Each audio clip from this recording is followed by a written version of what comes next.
Mkpụrụ amụ nkịta.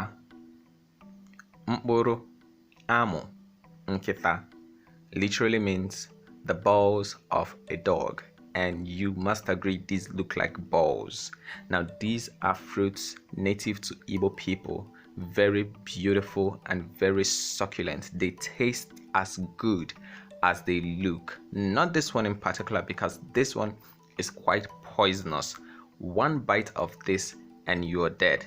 But the sister equivalent of it is luscious and beautiful. It's the sweetest fruit you could ever taste, the sweetest native fruit you could ever taste in Igbo land. If you never had one of these growing up, you missed a lot.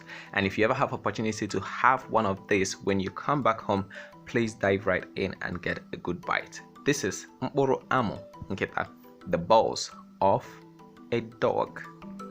Dalu.